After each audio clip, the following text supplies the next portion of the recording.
ETF index mutual funds నేర్చుకుని stock మార్కెట్లో రాణించాలనుకుంటున్నారా? వెంటనే ఈ నెంబర్కి కాల్ చేయండి.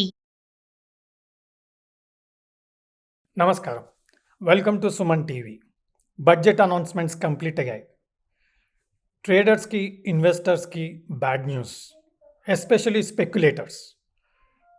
షార్ట్ టర్మ్ క్యాపిటల్ గెయిన్ 15 నుంచి 20% పెరగడం జరిగింది.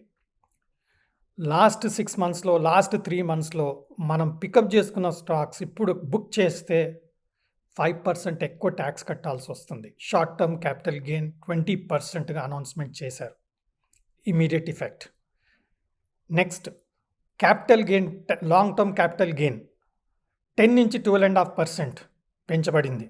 సో మీరు 1 year బ్యాక్ ఏదైనా షేర్స్ కొనుంటే ఈరోజు మీరు బుక్ చేస్తే మీకు 12.5% ట్యాక్స్ ఛార్జ్ చేయడం జరుగుతుంది.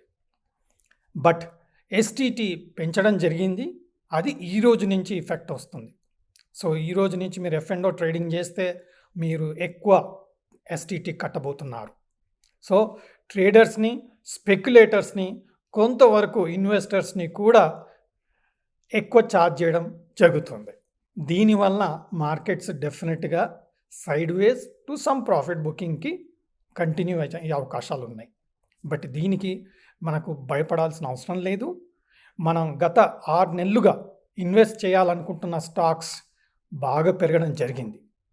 ఈ కరెక్షన్లో, ఈ డిప్లో, ఈ సైడ్ వేస్ యాక్టివిటీలో మనం హౌసింగ్ స్టాక్స్ అయినా సరే, కన్జంప్షన్ స్టాక్స్ అయినా సరే, రైల్వే స్టాక్స్ అయినా సరే, లేదా ఇన్ఫ్రాస్ట్రక్చర్ స్టాక్స్ అయినా సరే, అందులో మనం ఫోకస్ చేసుకోవచ్చు.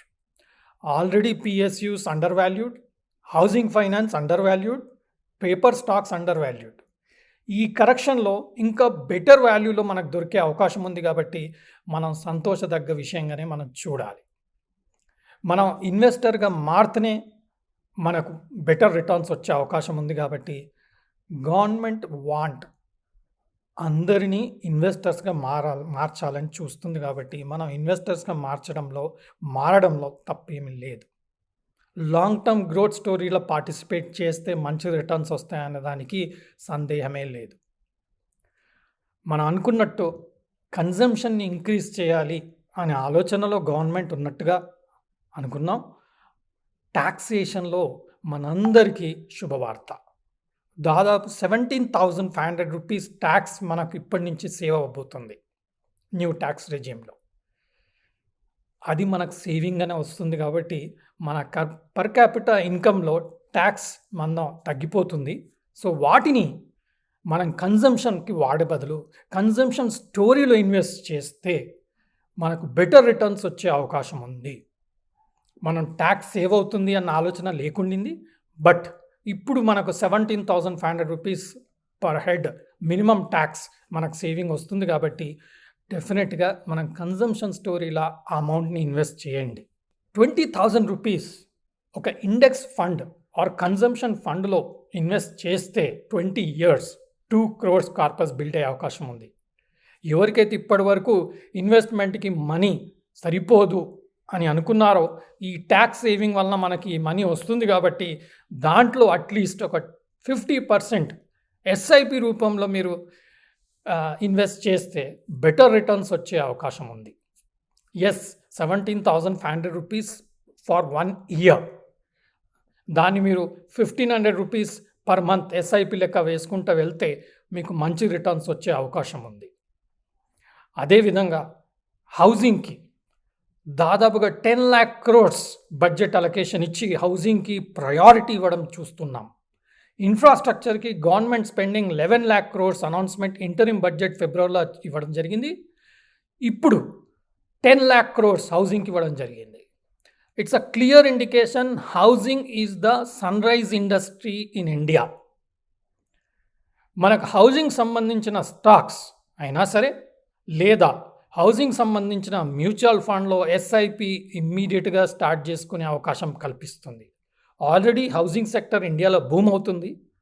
దీనికి తోడు ఈ బూమ్ అనేది కన్ఫర్మ్ అండ్ యాక్సిలరేట్ అయ్యే అవకాశం కూడా చాలా కనబడుతుంది.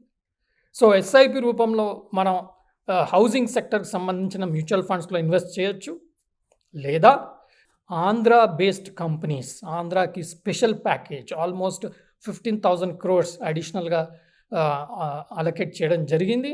Andhra companies, marine companies, shrimp companies ఆంధ్రాలో ఎన్నో ఉన్నాయి. సో డబుల్ వ్యామీ ఎఫెక్ట్ లాగా కనపడుతుంది. ఆంధ్రాకి స్పెషల్గా బడ్జెట్ అలొకేషన్ పెంచడం, అలాగే ష్రింప్స్ అండ్ అగ్రికల్చర్కి కూడా ఎక్కువ ఫండ్స్ అలొకేట్ చేసి ప్రోత్సహించడం చూస్తుంటే మనకు Andhra based agri and shrimp కంపెనీస్లో మంచి రిటర్న్స్ వచ్చే అవకాశం ఉంది. ఫ్యూచర్లో గ్రోత్ బాగా కనిపించే అవకాశం ఉంది. అవంతి ఫీడ్స్, నోవా అగ్రి ఇలాంటి కంపెనీస్లో, ఈ పర్టికులర్ సెక్టర్లో ఫోకస్ ఉన్న కంపెనీస్లో మంచి ట్రేడింగ్ అయినా సరే, ఇన్వెస్ట్మెంట్ ఆపర్చునిటీస్ అయినా సరే, అక్యుములేషన్ మోడ్లో అయినా సరే చేసుకునే ఆపర్చునిటీస్ తగిన విధంగా ఈ బడ్జెట్ మంచి ఆఫర్ పొందజేస్తుంది. Next ITC stock. ఈరోజు టొబాకో పైన మేజర్గా అనౌన్స్మెంట్స్ ఏమీ రాలేదు, ట్యాక్సేషన్ పెంచుతామని చెప్పేసి. దానివల్ల ఐటీసీ స్ట్రాంగ్గా దాదాపుగా లాస్ట్ 1 hour నేను చూసినప్పుడు మంచి పాజిటివ్గా ఆల్మోస్ట్ 4-5% అప్ ఉండి నిఫ్టీకి సపోర్ట్ ఇస్తూ స్ట్రాంగ్గా మెయింటైన్ చేయడం చూస్తున్నాం. జనరల్గా బడ్జెట్ రోజు ITC is a very good trading stock. So ఈరోజు కూడా ఐటీసీ మార్కెట్ని నిలబెట్టే పరిస్థితిగా 1 hour బ్యాక్ నేను చూసినప్పుడు కనిపించింది. So it's a good trading stock. Gold, silver ప్రియులకు వెరీ గుడ్ న్యూస్ ఏంటంటే గవర్నమెంట్ కస్టమ్స్ డ్యూటీ 10 నుంచి 6%కి తగ్గించింది, అంటే 4% తగ్గింది. సో గోల్డ్ పైన అరౌండ్ 3,000 అండ్ సిల్వర్ పైన 3,500 రూపీస్ తగ్గే అవకాశం ఉంది. ఆల్రెడీ అది ప్రైస్లో మనకు కనపడుతూ ఉంది. So silver, gold prices already తగ్గాయి బడ్జెట్ అనౌన్స్మెంట్తోని. And at the same time international prices మాత్రం స్ట్రాంగ్ ఉన్నాయి. సో పాజిటివ్ ట్రెండ్ గోల్డ్, సిల్వర్లా స్ట్రాంగ్ ఉంది. ఆల్రెడీ ఎస్టర్డే వీడియోలో చెప్పడం జరిగింది. సిల్వర్ ట్రేడర్స్ పక్కన ఉండండి, అగ్రెసివ్ మూవ్స్ వచ్చే అవకాశం ఉంది కాబట్టి సిల్వర్లో టచ్ చేయకూడదు. అండ్ సిల్వర్ ఈరోజు దాదాపుగా 5,000 రూపాయల పైన, 5,000 రూపీస్ పైన రియాక్షన్ అవ్వడం చూసాం. గోల్డ్లో కూడా దాదాపుగా 3,000 రూపీస్ డౌన్ రావడం చూసాం. సో గోల్డ్ ప్రియులు, సిల్వర్ ప్రియులు మంచి ప్రైస్ రావడం స్టార్ట్ అయింది కాబట్టి అక్యుములేషన్ మీరు మొదలు పెట్టుకోవచ్చు. ఇంట్లో పెళ్ళి ఉన్న వారికి ఇది ఒక శుభవార్త. మీ బడ్జెట్ తక్కువ ఇబ్బంది లేదు. మీరు కోరుకున్న బంగారు వస్తువులు, సిల్వర్ వస్తువుల్ని బేసిక్గా కొనుక్కోవచ్చు. ధరలు కూడా మీకోసమే తగ్గినట్టుగా కరెంట్ సిచ్యువేషన్లో గవర్నమెంట్ బడ్జెట్లో అనౌన్స్మెంట్ చేయడం వలన మనకి ఈ రేట్స్ తగ్గాయి. మనం మంచి అక్యుములేషన్ చేసుకొని మనకు కావాల్సిన జ్యువెలరీ కొనుక్కోవచ్చు. మన బడ్జెట్ కూడా కరెంట్గా తగ్గింది. ఓవరాల్ ట్రేడర్స్, ఇన్వెస్టర్స్ని పక్కన పెడితే అందరికీ పాజిటివ్ న్యూస్గా మాత్రం కనబడుతుంది. బట్ గవర్నమెంట్ యొక్క గ్రోత్ స్టోరీ పైన బడ్జెట్ డెఫినెట్గా ఫోకస్ ఉంది కాబట్టి ఎకానమీకి ఇబ్బంది లేదు. ఎందుకంటే డెఫిసిట్ కూడా 5.1% ఆఫ్ జీడిపి నుంచి 4.9%కి తగ్గడం, అది డెఫినెట్గా ఒక పాజిటివ్ ట్రెండ్ ఫార్ ఎకానమీ. దానివలన స్టాక్ మార్కెట్కి కూడా అది positive indication. So market is not going anywhere, it's going to be strong, it will continue strong. ఈ ఆపర్చునిటీని మంచి ఇన్వెస్ట్మెంట్కి, మంచి అక్యుములేషన్కి వాడుకునే సదవకాశం వచ్చినట్టుగా మనం చూడాల్సిన విషయంగా కనపడుతుంది. నేను సెబీ అనలిస్ట్ని కాదు, నేను చేసిన స్టడీలో మీకు ఎడ్యుకేటివ్ పర్పస్లో ఈ విషయాల్ని తెలియజేయడం జరుగుతుంది. Happy trading, happy investing, happy buying gold jewellery. Thank you.